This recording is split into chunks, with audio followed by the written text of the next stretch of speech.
Buenos días a todos. Eh,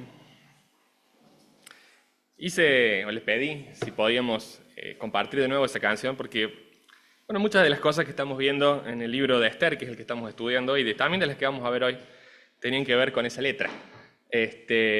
Así que quizás es probable incluso que cantemos también alguna canción de nuevo al final, pero vamos viendo cómo se va dando esto.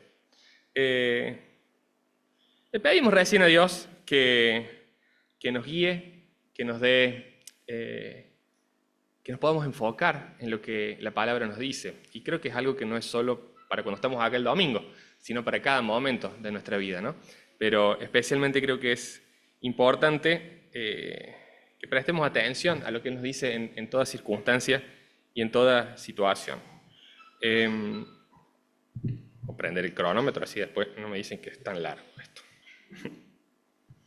Bien, como la mayoría de ustedes ya sabe o debe saber, los que han estado viniendo estas últimas semanas, estamos estudiando un libro muy particular de la Biblia, que es el libro de Esther. Bien, muchos saben. Bien.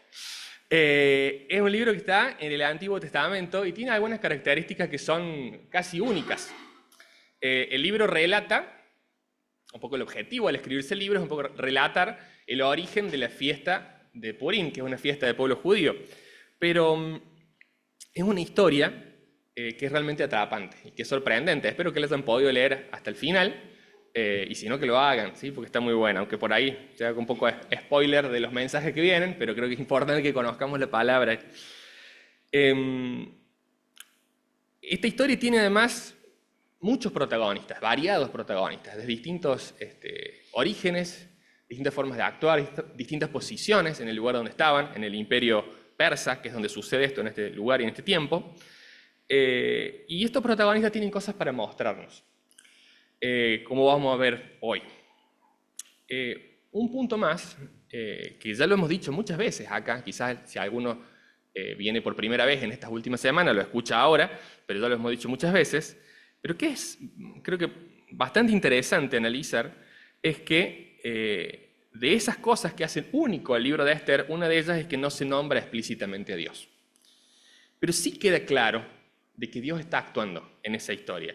Y a algunos de estos protagonistas, como por ejemplo la misma Esther, o Mardoqueo, o muchos otros del pueblo judío, en sus formas de actuar y de moverse, son conscientes de eso, de que Dios está actuando. No se lo nombra a Dios, pero Él está actuando. Y creo que esto es importante pensarlo, porque así transcurre probablemente el 90% de nuestro tiempo, o más. ¿Sí? Hoy no, hoy justo es domingo, y hoy justo estamos acá, y estamos entre hermanos de la fe, y estamos adorando a Dios, y lo nombramos innumerables veces. En las oraciones, en las canciones, y en todo lo que decimos. Pero mañana, en el trabajo, o en la facultad, o en el lugar donde nos toque estar, es probable que no se lo nombre. Puede ser que no se lo nombre, ¿no? Y así todo, como en la historia de Esther, Él está actuando. Y Él está actuando en ese lugar, porque tiene un propósito para cada circunstancia y tiene un propósito también para cada etapa de nuestra vida. El hecho de que a nosotros muchas veces nos cueste creer o ver esto, no cambia esa realidad de que Dios está en control sobre toda situación. Y tampoco cambia una verdad que es muy importante, que las cuestiones relevantes pasan a ser, si Dios está y está actuando y tiene un propósito y está en control, lo relevante ya pasa a ser qué papel quiere Dios que yo juegue en esa situación, o sea, lo relevante para mí me refiero, o qué me quiere enseñar, o cómo debo actuar para ser fiel a Dios en esa circunstancia. ¿Qué es lo que refleja a un verdadero seguidor de Jesús allí, en ese lugar, en esa circunstancia o en esa etapa de mi vida por la que estoy pasando? Antes de comenzar a trabajar sobre el libro de Esther, los que estamos en el grupo de WhatsApp de difusión de la iglesia, recibimos un pequeño texto de una página, más o menos. No sé si se acuerdan, o si lo han visto, si lo pudieron leer. Si no, lo podemos volver a enviar. Pero si ven en ese grupo, lo van a encontrar. En ese texto se intenta un poco resumir lo que buscamos como objetivo al estudiar este libro. Y había varios puntos, ¿no? Pero uno de los puntos decía que, y lo leo, el carácter, las actitudes, las decisiones, las consecuencias de sus actos, de todos los protagonistas de la historia, nos servirán de espejos en los que vernos reflejados. Y así también descubrir qué nos quiere enseñar Dios a cada uno. Y hoy vamos a explorar un poco por ese lado. O sea, hoy va a ser un poco lo de mirar el tema del carácter y cómo nos reflejamos nosotros allí. O sea, qué nos muestra la palabra como espejo a nosotros. Vamos, en vez de leer Esther 3, que es lo que me toca a mí, que es el capítulo 3 completo, para que de paso no se aburran tanto con mi voz, vamos a escuchar un video que lee el texto bíblico, ¿sí? Ahí está en versión NTV, cada uno puede o seguir el texto de ahí o seguir el de su propia Biblia. ¿Lo podés poner, Flor, el video? ¿Poner play? Prestemos atención.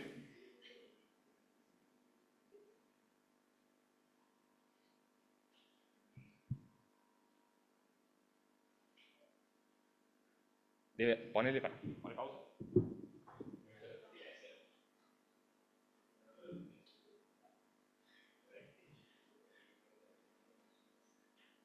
El libro de Esther, capítulo 3. Tiempo después, el rey Jerjes ascendió a Amán, hijo de Hamedata el agageo. Lo puso por encima de todos los demás nobles y lo convirtió en el funcionario más poderoso del imperio. Todos los funcionarios del rey se inclinaban ante Amán en señal de respeto cada vez que él pasaba porque el rey lo había ordenado.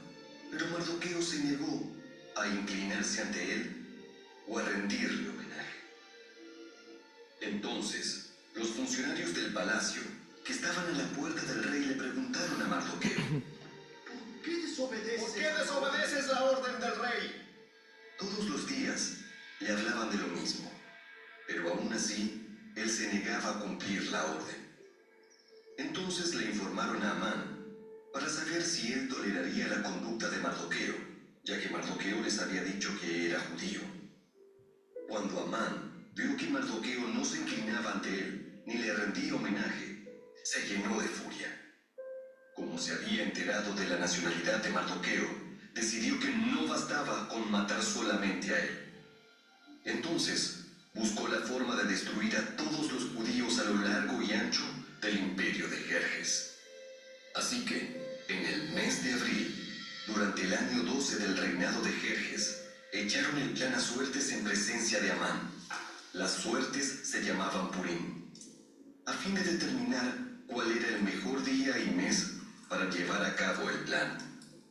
Se escogió el día 7 de marzo, casi un año después. Luego, Amán se acercó al rey Jerjes y le dijo: hay cierta raza dispersada por todas las provincias del imperio que se mantiene aislada de todas las demás. Tienen leyes diferentes de los demás pueblos y se niegan a obedecer las leyes del rey. Por lo tanto, no conviene a los intereses del rey que ese pueblo siga con vida. Si al rey le agrada, emita un decreto para destruirlos. Y yo donaré 10,000 bolsas grandes de plata a los administradores del imperio para que los depositen en la tesorería del reino. El rey estuvo de acuerdo, y para confirmar su decisión, se quitó del dedo el anillo con su sello oficial y se lo entregó a Amán, hijo de Hamedata el agageo, el enemigo de los judíos. El rey dijo: tanto el dinero como el pueblo son tuyos, para que hagas con ellos lo que mejor te parezca.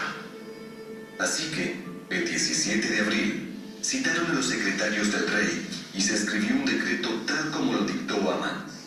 Lo enviaron a los funcionarios del rey de más alta posición, a los gobernadores y a los nobles de cada provincia en sus propios sistemas de escritura y en sus propios idiomas. El decreto se redactó en nombre del rey Jerjes y fue sellado con el anillo del rey.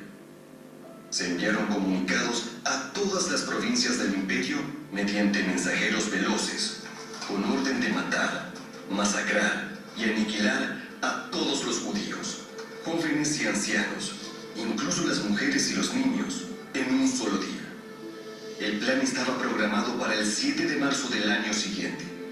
Las pertenencias de los judíos serían entregadas a los que los mataran. Una copia del decreto debía emitirse como ley en cada provincia y proclamarse a todos los pueblos, a fin de que estuvieran preparados para cumplir con su deber el día señalado. Por orden del rey, se despachó el decreto mediante mensajeros veloces y también se proclamó en la fortaleza de Susa. Luego, el rey y Amán se sentaron a beber. Pero la ciudad de Susa entró en confusión.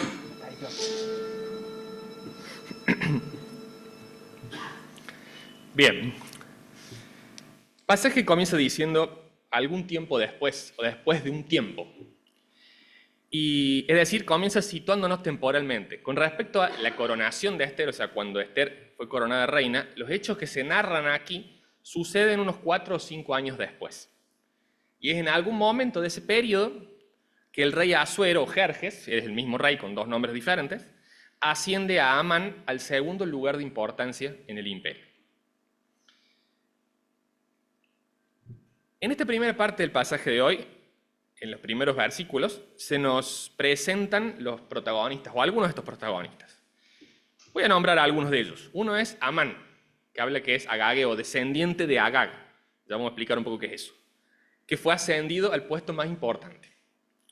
Otro protagonista es Mardoqueo, un judío, quien es el que había criado, si estuvieron y escucharon el mensaje del capítulo 2, había criado a su prima, que es ahora la reina Esther. ¿Sí? Reina Esther era huérfana, Mardoqueo, que es su primo, la toma como su hija, él la cría, y bueno, y pasa todo lo que sucede en el capítulo 2, que pueden ver el video si no estuvieron, y llega a ser reina Esther. Otros personajes que tenemos acá son, por ejemplo, los siervos o funcionarios del rey que estaban a la puerta del palacio. Tenemos al rey mismo, Asuero o Jerjes. Hoy nos vamos a concentrar un poco en estos personajes, pero también se nombra, aunque todavía no intervienen, al resto de los judíos que vivían en el imperio persa, y también se nombra a otros actores, los secretarios del rey o escribientes, los gobernadores, nobles, otros pueblos del imperio, a todos los que trabajaban en el correo, y también a los ciudadanos de Susa, que es la capital, o una de las capitales del imperio, que es justo donde el rey, Amán, Mardoqueo, Esther, todos estaban, y donde suceden estas cosas. Curiosamente, hablando de que el libro no nombraba a Dios, este capítulo no nombra a Esther. ¿Sí? Esther no está mencionada en este capítulo. Pero bueno, eso es, como digamos, una curiosidad. Tampoco está nombrada en el capítulo 1, ni en el 6, ni en el 10. ¿Sí? Pero ya voy a intervenir, les digo, no se pierdan el mensaje que tiene Analia la semana que viene con la continuación, ¿sí? De este pasaje. Ahí sí interviene Esther. Volvamos ahora a Amán y Mardoqueo. Se relaciona a Amán. El texto relaciona a Amán con Agag. Agag es un antiguo rey de un pueblo que se llama los amalecitas. Este pueblo fue un pueblo que estaba enemistado con Israel, o sea, con el pueblo judío, desde hacía siglos. Más aún, y un detalle que lo hace interesante, el rey Agag de los amalecitas había sido derrotado por el primer rey de Israel, por Saúl. ¿Quién era? Saúl era dentro de las tribus que dividían, o en la que se formaba el pueblo de Israel. Saúl era de la tribu de Benjamín, igual que Mardoqueo. ¿Sí? O sea que ya vemos cómo la narración, el texto nos marca un contraste interesante, ¿no? Y además un contexto de rivalidad muy fuerte. Ese es Amán. A Mardoqueo ya lo hemos presentado en los domingos anteriores. Mardoqueo estaba siempre en los alrededores del palacio, sentado a la puerta. ¿Sí? Quizá vivía o trabajaba allí, o cerca de allí. Y especialmente desde que Esther estaba en el palacio, Mardoqueo como que no se alejaba, estaba siempre ahí, ¿sí? Alrededor. En el pasaje de la semana pasada, lo que nos dio Germán, vimos que Mardoqueo, al estar ahí, fue capaz de evitar una conspiración que hubo para matar al rey. Ahora, en principio, vemos que esta intervención de Mardoqueo, que salva la vida del rey, o por lo menos evita esa conspiración, parece haber pasado desapercibida. ¿Sí? Esto ya vamos a ver que más adelante cambia eso, pero en principio pasa desapercibida. Junto con el puesto, con el cargo que Amán recibe, él recibe también los honores del cargo, ¿no? Porque había todo un protocolo a seguir. Había que arrodillarse, había que inclinarse, humillarse delante de él. Y esto es una práctica, digamos, conocida y normal en la antigüedad, de quizás 2 cosas, una de cortesía y la otra de reconocimiento de autoridad. Si revisamos en el Antiguo Testamento, por ejemplo, podemos ver que Jacob se postra delante de su hermano Esaú cuando se reencuentran después de tanto tiempo. También podemos ver que quien iba a ser luego rey, David, se postra ante el rey de ese momento, que es Saúl, y también se postra ante el hijo de Saúl, su amigo Jonatán, ¿sí? En el último encuentro que tienen. Ahora, ¿por qué Mardoqueo no se inclina? ¿Por qué no le rinde honores a Amán? Hay varias razones posibles, porque el texto nos da pistas, pero no lo dice específicamente, explícitamente. Pero hay varias razones posibles. Este texto, por supuesto, se ha estudiado a lo largo de un montón de tiempo por estudiosos judíos y cristianos, y dentro de las razones posibles podemos ver que inclinarse podía implicar adoración. Y un judío que era fiel a la ley de Dios no lo haría.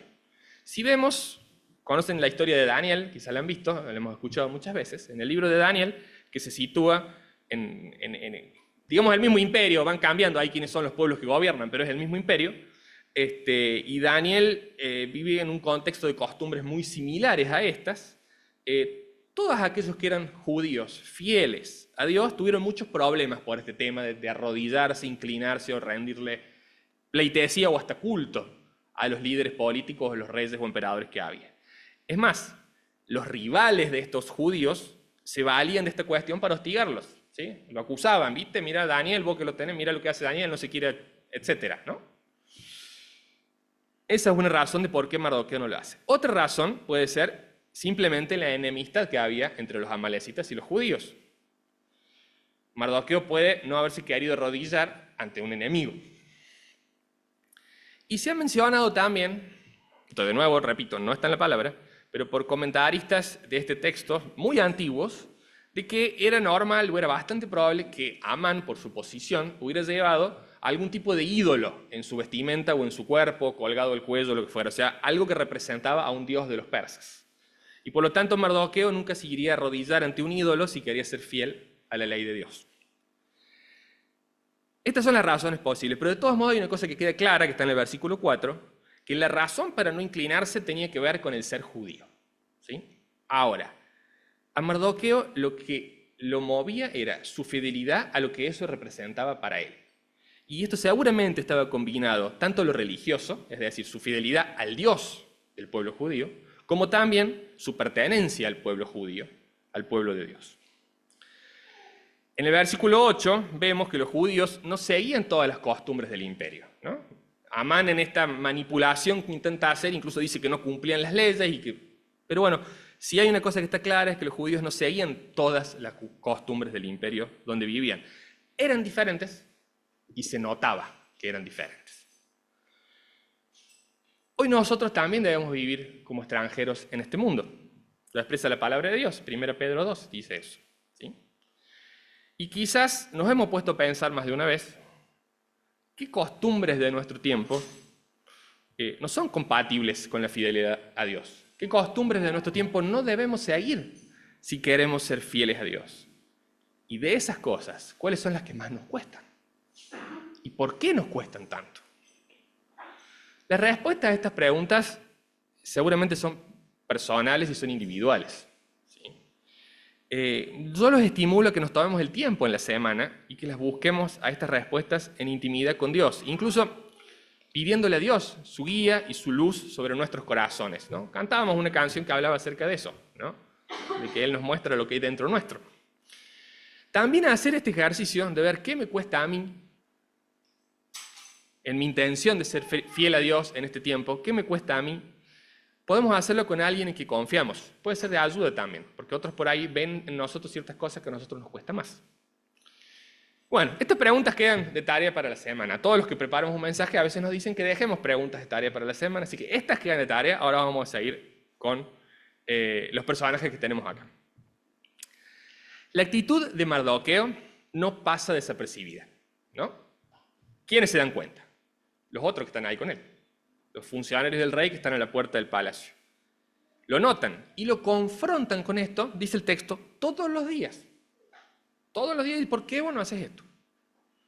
Y finalmente lo acusan con Amán.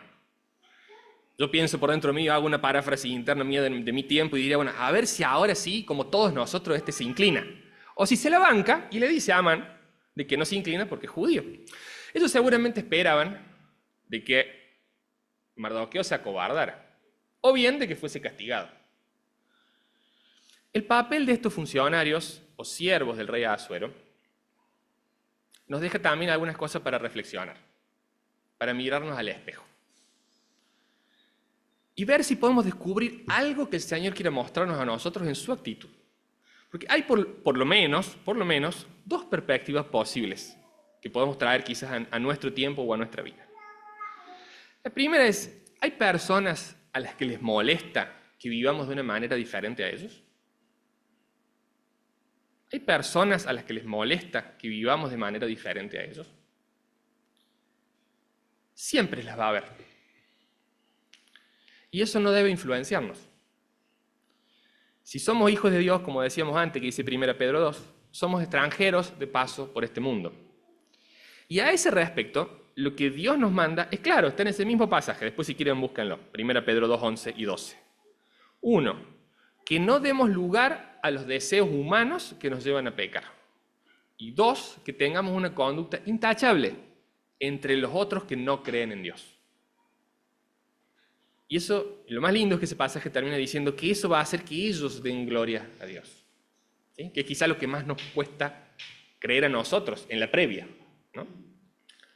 Esa era la primera perspectiva. Si hay otros a los que les molesta que vivamos de manera diferente a ellos, por ser fieles a Dios. Y la segunda, y esta quizá nos haga un poco más de ruido, es, ¿somos nosotros a quienes nos molesta que, por ejemplo, un hermano tenga o sienta más libertad que yo a la hora de adorar a Dios o de vivir su vida cristiana? ¿Nos molesta eso a veces a nosotros? ¿Somos nosotros quienes nos molesta que otro hermano comprometa más de su tiempo, de su esfuerzo, de sus recursos, que lo que yo hago al servicio o a la obra del Señor? Son preguntas complicadas y difíciles, ¿no? Pero creo que nos sirven para reflexionar. Porque ¿qué pasa a veces? A veces si hay algo que me molesta de mi hermano, termino haciendo peor todavía. ¿Qué hago? Empiezo a buscar sus errores, ¿no? y con detenimiento.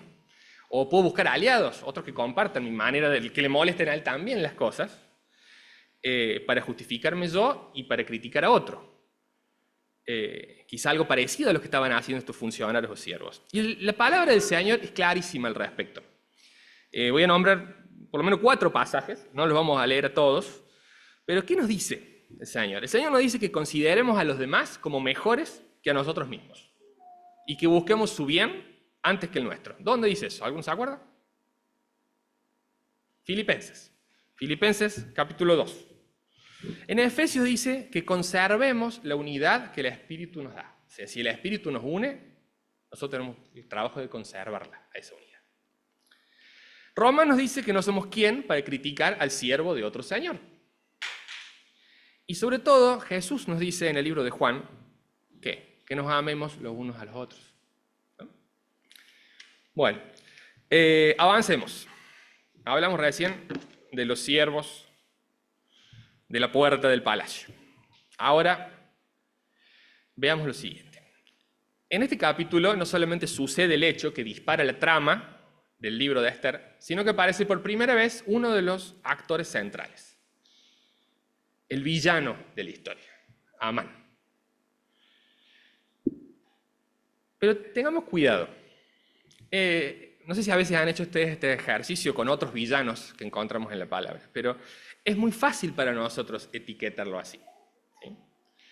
Y además es conveniente, porque si enseguida lo vemos a él como el malo, un poco nos separa de él, nos eleva moralmente por encima suyo, como nosotros no haríamos nunca algo así, y nos permite un poco juzgarlo sin ensuciarnos las manos, por decirlo de alguna forma.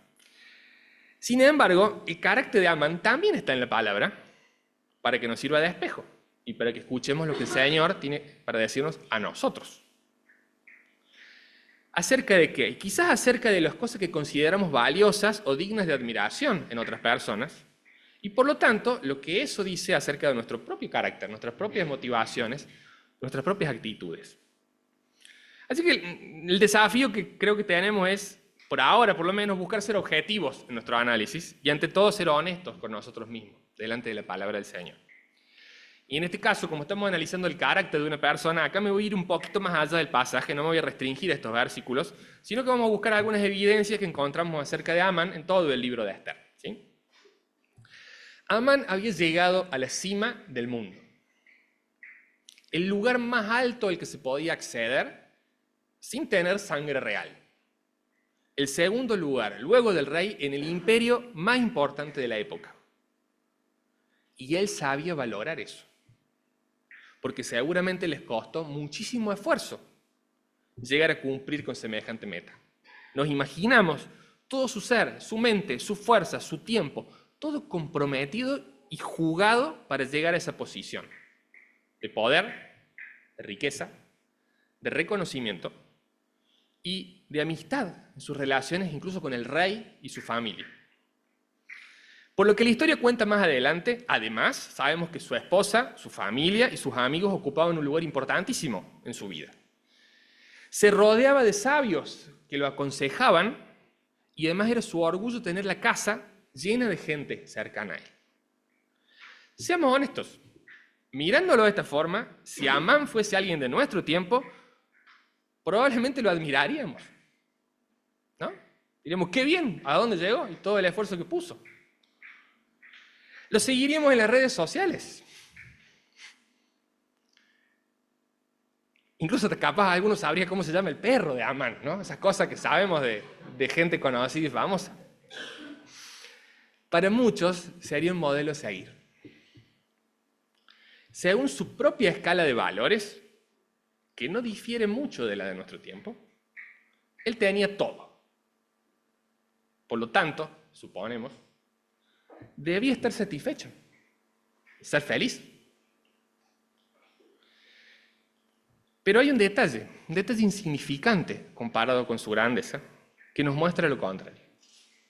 Alguien, de nuevo, insignificante, al lado de él, lo hace explotar de furia.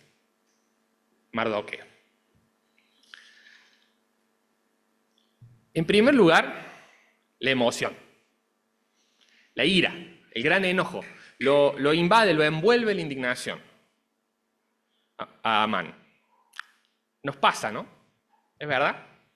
Hay cosas que en el fondo no son tan relevantes, pero nos hacen explotar. Una vez que nos calmamos, deberíamos preguntarnos por qué. ¿Qué fibra nos ha sido tocada cuando nuestra reputación, nuestro nombre, nuestra imagen son cuestionados, son puestos en duda? ¿Sobre qué cimiento se apoya o se sostiene nuestra vida para que un rechazo, un desdén o siquiera una amenaza de fracaso produzca a veces los efectos de un terremoto en nuestro ser? En primer lugar dijimos la emoción, el enojo. Además del odio inmediato, el estratega en Amán, porque por algo había llegado a la posición en la que estaba, pronto debe haber comprendido que si Mardoqueo no se inclinaba ante él, es decir, a los ojos de Amán, no le honraba y no reconocía esa autoridad, y si la razón por la cual no lo hacía era por su condición de judío, lo mismo harían los demás judíos. Los judíos eran muchos en el imperio y estaban por todas partes, también en la capital. Además, a juzgar por el precio que se le pone a su destrucción, escucharon la cantidad de plata de la que se hablaba, ¿no? Probablemente los judíos eran prósperos. Acá había un cálculo, si le vamos a sacar sus cosas cuando los matemos.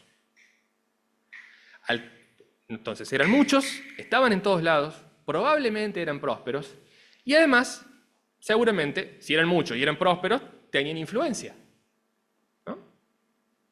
En resumen, y para todo lo que sigue de acá adelante, no solamente en este capítulo, sino para adelante también, quizás podemos considerar que Amán, lo que los mueven, son dos motivaciones principales. Una, la furia interior de verse desafiado. Quizá de que alguien ponga en duda su grandeza, de que un poco lo desnude. Porque eso da bronca, ¿no? Además, él debe haber pensado, ¿qué van a pensar los demás si no reacciono dándole su merecido? O sea, ya todos se van a burlar. Y la otra motivación es que ve peligrar su posición. Siente temor de que la rebeldía de Mardoqueo se extienda como un virus por el imperio. Amán sabía muy bien cuán rápido se puede caer en desgracia en un sistema monárquico, personalista, totalitario, como era el imperio que gobernaba Asuero. ¿Se acuerdan de Basti en el primer capítulo? ¿Sí? De reina desterrada o muerta por una acción pequeña, quizás, ¿no? En el fondo, si a Amán lo que lo mueven son estas dos motivaciones, el hecho de verse cuestionado y de ver el temor de ver peligrar su posición, Amán es cada hombre y cada mujer de todas las épocas, ¿no? Soy yo o sos vos. O puede serlo, podemos serlo, por lo menos. Nos puede pasar. Los bienes materiales, el prestigio, el poder, las amistades, incluso una gran familia moldeada a nuestros caprichos, nada de eso es garantía de una vida plena. Se puede tener todo eso y no experimentar felicidad. Se puede llegar muy alto en la escala de valores del tiempo en el que vivimos y así todo tener una vida vacía, una vida sin propósito, sin contentamiento, insegura, volátil y egoísta. Podemos perder décadas e incluso todos los años de nuestro paso por esta tierra viviendo para ganar esa vida, solo para al final descubrir lo que nos dice Jesús, Mateo 16, 26. ¿De qué le sirve al hombre ganar el mundo entero si pierde la vida? ¿Y en qué contexto dice Jesús esas palabras? En el contexto en el que nos llama a ser sus discípulos. Dejando de buscar en primer lugar nuestros objetivos, que son de poco vuelo, que son de corto plazo. El problema del error, repito, es que estén en primer lugar, no que tengamos objetivos. ¿Qué nos dice Jesús? ¿Quiénes son verdaderamente dichosos, felices, bienaventurados? Esa palabra ya les he dado una pista. Aquellos a los que en primer lugar les interesa lo mismo que a Dios le interesa. Los capítulos 5 a 7 del Evangelio de Mateo nos enseñan esto, el famoso Sermón del Monte, ¿no? Y hay dos cosas que quiero destacar de allí. Una es lo primero que dice Jesús en sus palabras. El proceso de reorientar nuestra vida, nuestra búsqueda a lo que realmente nos llevará a la felicidad, comienza por reconocer nuestra pobreza de espíritu. Solos no podemos, necesitamos a Dios. Y para tener una relación verdadera con Dios, necesitamos reconocer nuestros errores y que necesitamos a Jesús como Salvador. Y el otro punto que quiero destacar del Sermón del Monte hoy es que debemos dejar de preocuparnos por las cosas materiales. Ojo, no dice que no hay que trabajar, ¿no? Dice que lo material no debe ser nuestra prioridad ni nuestra preocupación. Nuestro Padre Celestial no nos va a dejar faltar lo necesario, ¿sí? Habla de que a los pajaritos no les falta nada. ¿Dónde debemos poner en cambio nuestra atención? Dice Jesús en Mateo 6, en el reino de los cielos y en hacer lo que es justo ante Dios. Estábamos terminando, nos quedan algunos temas sin tocar de este capítulo, ¿sí? Pero quiero mencionarlos de manera cortita nomás. Hablamos de otros personajes, por ejemplo el rey Asuero o Jerjes. Al rey, ¿qué vemos en este pasaje? No le importa nada más que su propio bienestar y su propio disfrute. O sea, la vida o la muerte de muchos de sus súbditos le resulta indiferente y de menor valor que dejar contento a Amán o de aumentar su propio tesoro, ¿sí? A mí esto me hace pensar que no tengo que depositar mi confianza y mi esperanza en líderes humanos, sino solo en el Señor. Que nunca tengo que seguir a ciegas a una persona, que finalmente vamos a ser defraudados y sufriremos. ¿Quién es digno de adoración? Solo nuestro Dios es digno de adoración. Y otro punto más acerca de esto, este carácter del rey Asuero, es que Dios utiliza incluso ese egoísmo del rey para favorecer a Esther, luego más adelante, estoy spoileando un poco, y a través de ella salvar al pueblo judío de la destrucción. Otro tema que nos queda sin tocar, la acción de echar suertes para tomar decisiones.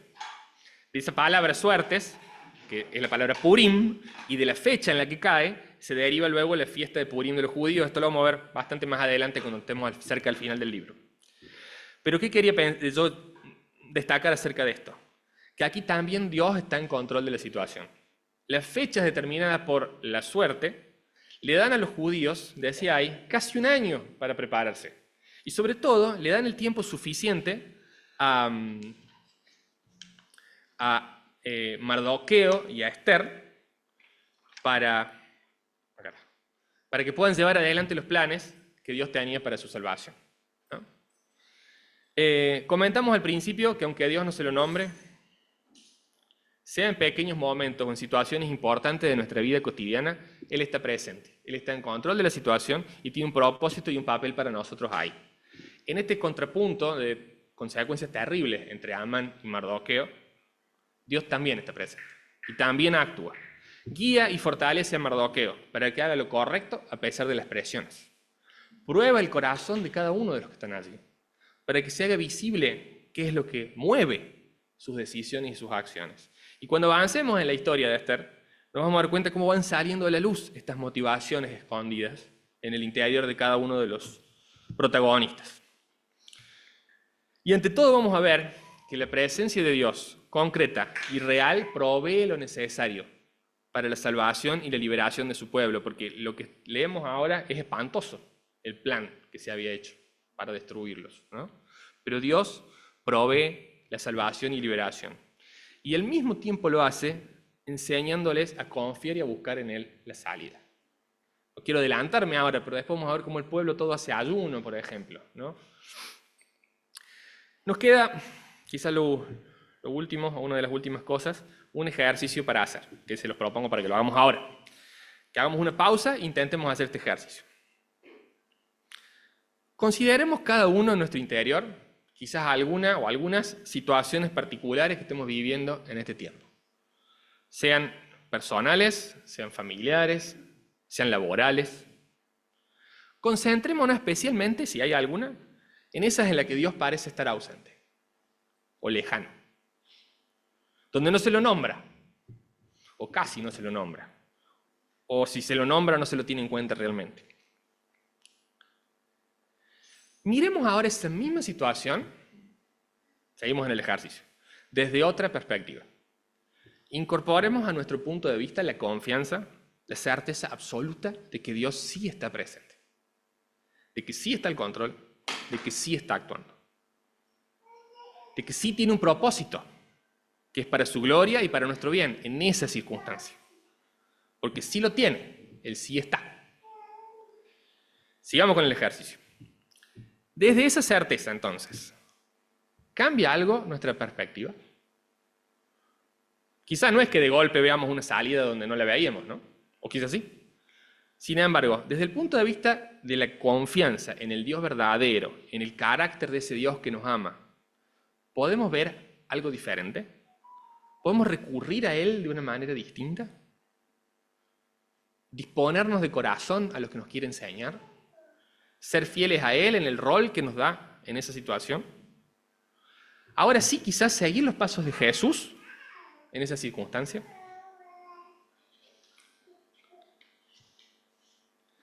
Dios ya hizo la parte que nosotros no podemos hacer. Él se acercó a nosotros cuando nosotros le habíamos dado la espalda. Él es quien envió a su Hijo, a Jesús, a morir para redimirnos, para comprar nuestra vida, para pagar por nuestras deudas, para así darnos vida eterna. Y vida en abundancia. La abundancia verdadera, no la de Amán.